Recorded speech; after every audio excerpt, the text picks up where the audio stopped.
warahmatullahi wabarakatuh. Ya, gimana kabar anak-anak? Baik ya? Alhamdulillah. Untuk pertemuan kali ini kita jumpa lagi dengan Pak Guru ya. Untuk kali ini kita akan belajar masih di tema 1 organ gerak hewan dan manusia, tapi kita sudah beralih ke subtema kedua ya, manusia dan lingkungan. Kita akan membahas di subtema 2 ini pembelajaran 1 dan 2. Nah, ini video untuk 2 hari ya. Oke, sebelum masuk ke materi, kita akan mengetahui dulu tujuan dari pembelajaran kali ini ya. Yang pertama, kalian dapat menentukan ide pokok bacaan dan menulis serta mengembangkan ide pokok menjadi sebuah paragraf. Nah, mungkin ide pokok ini sudah dari subtema 1 itu sudah berulang-ulang kali ya, nggak apa-apa lah, kita jadi lebih paham lagi. Untuk yang kedua, siswa dapat mengetahui organ gerak dan rangka manusia. Setelah kemarin pada subtema 1 kita mempelajari mengenai organ gerak hewan, jadi kali ini di subtema 2 kita akan mempelajari mengenai organ gerak dan rangka manusia.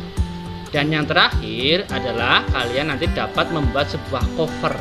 Nah, cover ya. Kemarin di subtema 1 juga sudah dipelajari. Oke, kita lanjut. Nah, sekarang kita akan menentukan ide pokok bacaan. Walaupun di subtema 1 sudah kita pelajari, tapi kita tidak apa-apa ya. Ide pokok adalah ide atau gagasan yang menjadi pokok pengembang paragraf. Ide pokok dapat ditemukan di awal atau di akhir paragraf. Ide pokok dapat berupa kalimat utama. Nah, kalimat utama sendiri itu adalah kalimat yang memuat ide pokok sebuah paragraf. Nama lain dari kalimat utama adalah kalimat topik. Nah, kalimat utama tersebut kemudian dijelaskan oleh kalimat-kalimat lain dalam paragraf yang disebut sebagai kalimat penjelas. Nah, sampai sini paham ya anak-anak ya? Itu yang dinamakan ide pokok. Nah, sekarang fungsi dari ide pokok itu sendiri adalah memberikan penjelasan dari inti suatu bacaan atau paragraf sehingga si pembaca dengan mudah memahami paragraf tersebut dan menjelaskan inti dari suatu paragraf. Dengan mengidentifikasi ide pokok tersebut, kita dapat mengetahui isi pokok paragraf tersebut. Nah, itu kita sudah mengetahui arti dari ide pokok. Sekarang kita lihat. Nah, Pak Guru di sini ada sebuah paragraf. Kita nanti akan coba ya, mencoba menentukan ide pokoknya. Kita baca dulu. Perhatikan contoh paragraf di bawah ini. Bersepeda dapat mengencangkan otot-otot tubuh. Ya, bersepeda tidak hanya melibatkan bagian kaki saja. Bahkan banyak orang yang menganggap bersepeda hanya dapat mengencangkan otot-otot bagian betis dan paha saja. Namun, sebenarnya bersepeda merupakan latihan fisik yang hampir melibatkan setiap bagian tubuh. Selain memperkuat bagian otot-otot kaki dan paha, bersepeda secara rutin juga akan mengencangkan otot-otot bagian pinggul dan lengan. Nah, di sini ada sebuah paragraf. Coba kalian mana? Nah, ide pokoknya. Nah, coba mana yuk? Nah, ya? Nah, sekarang lihat. Nah, Pak Guru udah ada jawabannya di sini. Ide pokok paragraf di atas yang tadi Pak Guru bacakan adalah bersepeda dapat mengencangkan otot-otot tubuh. Nah, itu berarti terletak di awal paragraf karena kalimat-kalimat yang selanjutnya itu berisi tentang kalimat penjelas yang menjelaskan bahwa bersepeda mampu mengencangkan otot-otot tubuh. Coba kita balik lagi. Nah, di sini kita lihat yang dinamakan ide pokoknya itu yang ini, yang di depan. Ya, bersepeda dapat mengencangkan otot-otot tubuh. Nah, kalimat-kalimat yang ini ya dari sini sampai ke bawah sini itu merupakan kalimat penjelas yang menjelaskan bahwa kalau kita bersepeda itu akan mengencangkan otot-otot tubuh, bukan tubuh dari atas saja, dari petis tadi ya, ada petis, ada paha, tapi seluruh tubuh, bisa pinggul, bisa lengan, dan bagian otot tulang belakang. Oke, sampai sini paham ya? Itu menentukan ide pokok. Jadi ide pokok itu ada yang di depan, ada yang di belakang. Kita lanjut. Nah, selanjutnya kita dapat bergerak, berjalan, dan menjalankan kegiatan sehari-hari karena kita dikaruniai alat gerak. Manusia dapat bergerak karena ada rangka dan otot. Rangka tersebut tidak dapat bergerak sendiri melainkan dibantu oleh otot. Kemarin kita sudah mempelajari ya. Rangka manusia tersusun oleh tulang-tulang yang jumlahnya kurang lebih 200 buah. Wah, banyak sekali. Tulang-tulang yang tersusun rangka ada dua jenis. Ingat-ingat ya. Tulang-tulang yang menyusun rangka itu ada dua jenis. Ingat-ingat nih. Yang pertama adalah tulang rawan dan yang kedua adalah tulang keras. Nah, tulang rawan, tulang keras dulu. Tulang keras atau tulang sejati itu memiliki sifat keras dan lebih banyak mengandung zat kapur. Nah, sedangkan tulang rawan itu merupakan tulang yang lunak. Nah, kita ulang lagi. Tulang keras yaitu tulang sejati yang memiliki sifat keras dan banyak mengandung zat kapur. Sedangkan tulang rawan itu merupakan tulang yang lunak, jadi tidak keras ya. Antara lain tulang yang menyusun tulang hidung ya, tulang persendian, tulang telinga. Itu tulang-tulang rawan yang tidak keras tapi lunak. Nah, coba kamu pegang hidungnya, itu kan tulangnya tidak keras tapi lunak. Telinga juga sama. Nah, ini kan tidak keras tapi lunak, lentur. Persendian juga sama. Ya, secara umum rangka manusia itu dikelompokkan menjadi dua bagian. Dua bagian itu yaitu yang pertama adalah rangka aksial dan rangka apendikular. Rangka aksial adalah, kita bahas dulu rangka aksial ya. Rangka aksial merupakan jenis rangka yang tidak langsung terkait dengan sistem gerak. Jadi rangka ini tidak langsung terkait dengan sistem gerak atau hubungannya tidak langsung dengan sistem gerak. Nah, tugas dari rangka ini adalah melindungi organ-organ yang berada di dalam tubuh, semisalnya ada otak, jantung, paru-paru, dan organ dalam yang lainnya. Kita bisa dilihat di sini ada gambar. Nah, ini tulang aksial itu terdiri dari tulang kepala. Ini tulang kepala, ini kerangkanya. Ya, ini tulang kepala. Terus ada lagi tulang belakang ini, tulang belakang. Terus ada lagi tulang dada, ini tulang dada dan tulang rusuk. Di sini di tulang kepala, ya, itu yang fungsinya melindungi otak.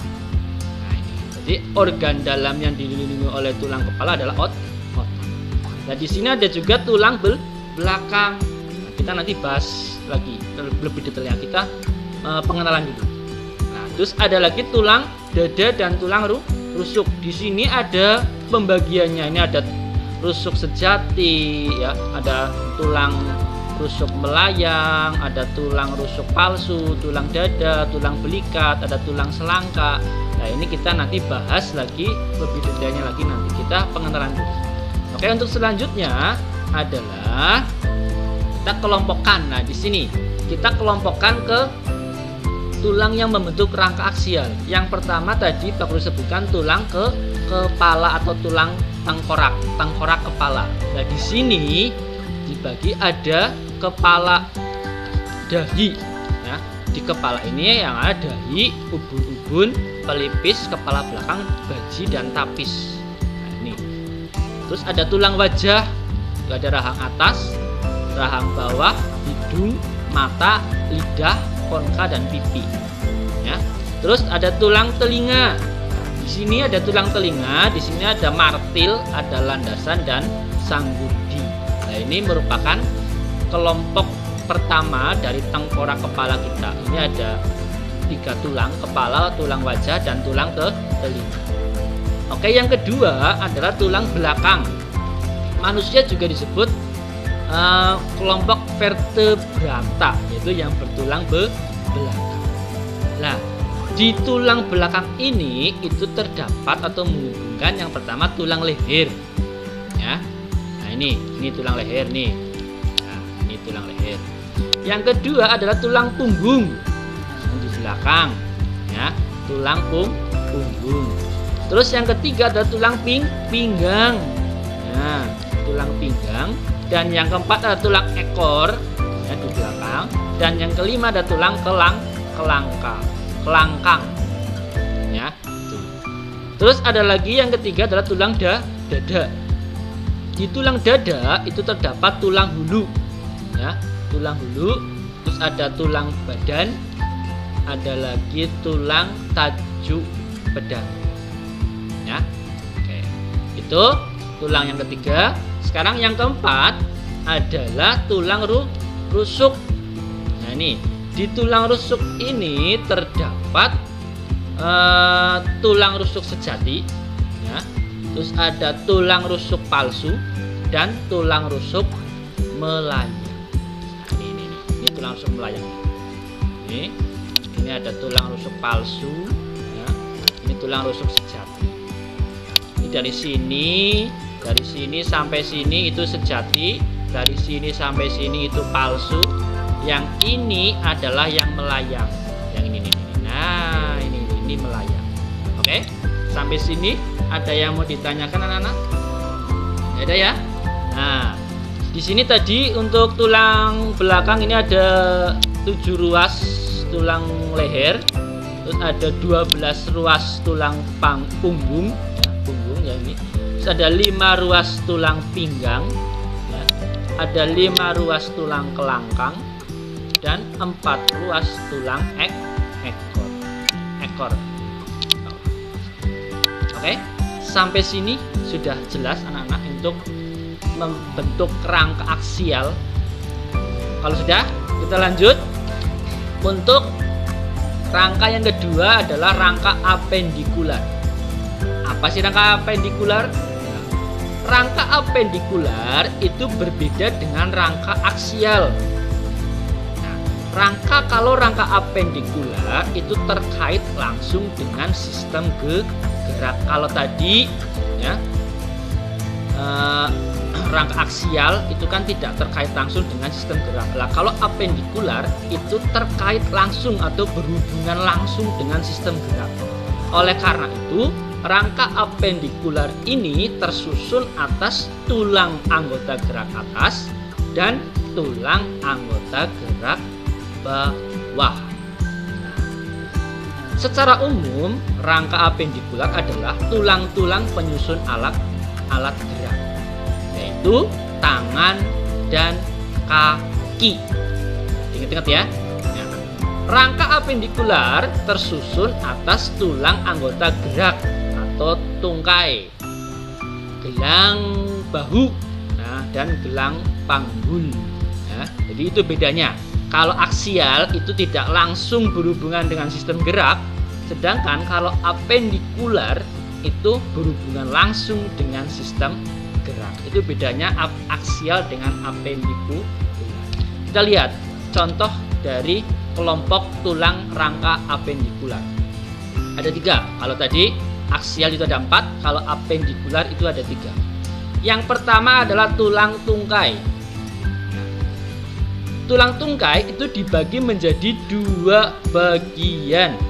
Yang pertama adalah tulang tungkai atas yang terdiri dari tulang lengan atas, terus pengupil, hasta, ya, pergelangan tangan, telapak tangan, dan jari-jari tangan. Ini tulang lengan atas ini. Nah, terus ada pengupil ini pengupil, ini berarti tulang lengan atas. Terus ada hasta ini ya. Terus ada pergelangan tangan. Nah, yang ini pergelangan tangan, dan telapak tangan itu yang ini ya. Tulang tangan. Oke. Itu yang tulang yang pertama, tulang tungkai. Sekarang yang kedua adalah tulang bahu. Ya. Tulang bahu itu dibagi menjadi dua ya. Yang pertama adalah tulang selangka dan tulang belikat. Oke. Yang ketiga adalah gelang panggul. Ya. Gelang panggul itu terdiri dari tulang usus, tulang kemaluan, dan tulang duduk. Oke, sampai sini paham ya? Nah, tadi adalah perbedaan antara tulang aksial dengan tulang apendikular. Jadi Pak Guru ulangi lagi sekali lagi, kalau tulang aksial itu tidak berhubungan langsung dengan sistem gerak ya, hanya melindungi organ-organ dalam dari organ kita. Sedangkan tulang apendikular itu tulang yang berhubungan langsung dengan sistem gerak. Itu bedanya antara aksial dengan apendikular. Oke, setelah itu kita lanjut. Nah, setelah kita mengetahui kerangka dari manusia, sekarang kita masuk ke SPDP, yaitu membuat gambar atau cover sesuai dengan tujuan pembelajaran kita ya. Salah satu jenis gambar ilustrasi adalah gambar cover. Ini juga kalian sudah dipelajari dari subtema 1 kan ya, beragam macam gambar ilustrasi gitu kan. Maksudnya salah satunya adalah cover. Ada komik, cover gitu kan. Nah, ini kita bahas cover dulu. Salah satu jenis gambar ilustrasi adalah gambar cover. Cover adalah sampul, merupakan bagian terluar buku yang terdiri atas dua sisi ya, yaitu depan dan belakang. Kedua sisi ini saling mendukung dan melengkapi. Cover yang baik adalah cover yang mempengaruhi dan menarik minat orang untuk membaca isi buku secara keseluruhan. Nah, di sini Pak Guru ada contoh ya, di contoh cover. Ini bagian depan, cover yang bagian depan, dan ini cover yang bagian belakang. Jadi di sini kalau kalian membuat cover itu dibuat semenarik mungkin supaya orang itu melihat, ih ini gambar, ini buku bagus sekali ya. Jadi orang itu kepengen membaca isi dari keseluruhan buku itu. Nah, ada gambarnya ya, ada corak warnanya, tulisannya tidak panjang tapi jelas, singkat, padat. Nah, itu cover yang baik itu seperti itu. Jadi orang itu melihat cover itu, waduh, kepengen membaca isi dari sebuah cover, karena yang namanya cover itu mewakili dari isi buku tersebut. Itu ya. Oke, lanjut. Nah, sekarang setelah kita mengetahui cover itu apa, sekarang kita mengetahui unsur-unsur membuat gambar cover. Tadi kan kamu udah bilang, kalau kita akan membuat cover harus ada gambarnya yang bagus dan menarik dan yang lain sebagainya. Nah, kita lihat sini. Yang pertama itu terdapat judul dengan pemilihan jenis daya tarik huruf yang menarik dan mencolok. Nah, jadi cover itu untuk judulnya itu harus, tulisannya itu harus yang menarik, kayak tadi kan menarik. Yang kedua terdapat kalimat penjelas, judul yang singkat dan mudah dimengerti. Tadi Pak udah bilang seperti itu. Yang ketiga itu terdapat penulis. Jadi kalau kalian menulis sebuah buku ya, jangan lupa nama kalian itu dicantumkan di cover itu supaya orang tahu, oh ini yang menulis namanya ini ya. Setelah itu terdapat nama penerbit.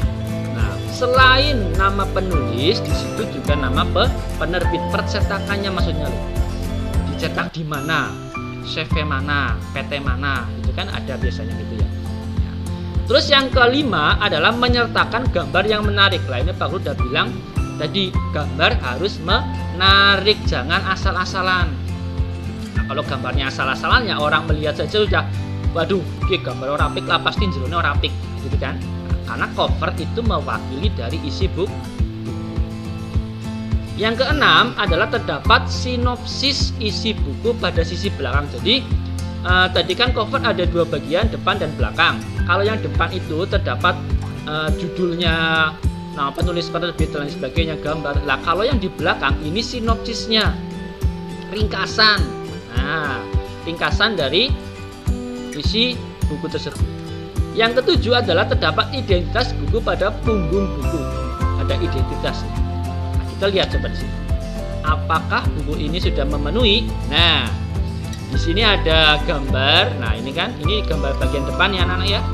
Ini ada yang menarik, ada pesawat, ada kacamata, sepotong pagi yang sempurna. Nah, ini dinamakan judulnya. Ini tulisannya menarik sekali. Ya. Terus ada sinopsisnya ini belakang. Ini ada percetakannya. Ya. Itu ya anak-anak ya. Demikian tadi materi kali ini yang Pak Guru bisa sampaikan. Tadi masalah ide pokok, kerangka, manusia, organ gerak, dan cover. Nah, silakan kalian pelajari lagi ketika kalian masih belum paham. Silakan putar ulang videonya supaya kalian lebih paham lagi. Karena dalam masa pandemi ini kita masih belajar seperti ini, daring seperti ini. Kita berdoa saja supaya pandemi COVID-19 ini cepat selesai, jadi kita bisa bertatap muka langsung, bisa berinteraksi langsung. Jadi tidak seperti ini. Pak Guru juga kepenginnya seperti itu, tapi apa daya, pemerintah masih melarang kita untuk bertemu. Pak Guru udah kangen banget sama kalian ya. Dari awal tahun kemarin kita belum sempat ketemu ya. Tapi tidak apa-apa, kita harus tetap semangat belajar, tetap jaga kesehatan, itu harus kalian laksanakan. Contohnya kalian harus selalu sering cuci tangan ya, pakai masker apabila sedang keluar rumah ya. Terus jaga jarak ya dengan orang. Pokoknya kalau patuhi saja lah. Ya, kita berdoa saja semoga pandemi ini cepat selesai ya, supaya kita bisa bertatap muka secara langsung. Mungkin hanya itu saja yang bisa kami sampaikan. Kurang lebihnya mohon maaf. Wassalamualaikum warahmatullahi wabarakatuh.